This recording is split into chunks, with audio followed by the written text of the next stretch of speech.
the for taxonomic data, like your column is species name column, and the other columns that may have, like when you pull out more columns on data, so those are the ones that you can take and and there's what is called a global name resolver. That's also similar in the way it works. Yeah. So yeah, it also similarly works with things, with global in the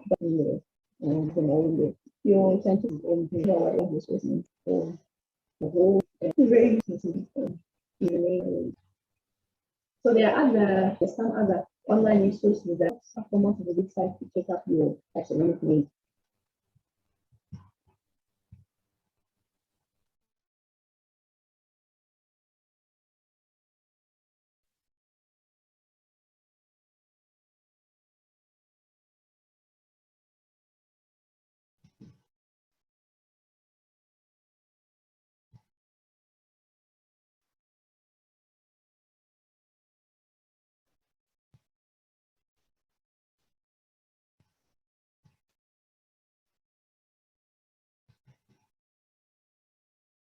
Right. So you can have errors in terms of locality. Because you might want to sometimes you get data that is in degrees, minutes, and seconds is degree based. So degree based, that's not degree.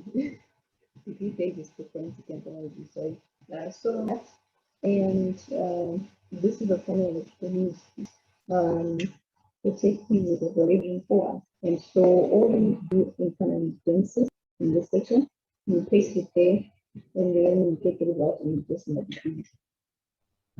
And then there's InfoXY, which is found on the specific website. It's another tool for converting your, yeah, so that's where you can find it. InfoXY. Then there's a georeferencing calculator that's on the specific website on how to use it. This is what it looks like. And so I've provided a link for you to be able to find it. You choose the first from a museum background, sometimes your information is you found this in your static, or you found this in the era you found it. So this will geolocate these text coordinates into an actual so for all these and this is going to do so that is the coordinates. Then another challenge that we face is the identifiers. So there's a global identifier generator online which can help with that. So you can set it up a number this long string that you can just copy and paste, or it can have extra letters that you set up that you want, maybe an institution code or whatever, within embedded within that you can use instead of trying to come up with unique numbers by yourself.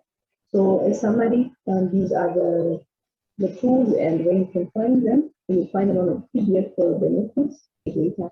And so I've put the reference in the graph on the data. And also part of what I want to do this morning is just to tell you that there's another tool that we will explore in the data team and you'll see why tomorrow. And that tool is called Open and Find. And so for us to go through it, I would like you to just go to this site for installing and make sure you install on the machine so that you can be on the same page. Install and just start it up and keep working and then so that when we talk about it tomorrow, we can link it to our data. And so apologies for the stops and starts. I'll make other short videos because of the stops and starts. We will not have a converted video, so I'll make short videos and send them through separately to accompany the video. Thanks to everyone, and we would like questions and interactions at this point. See you.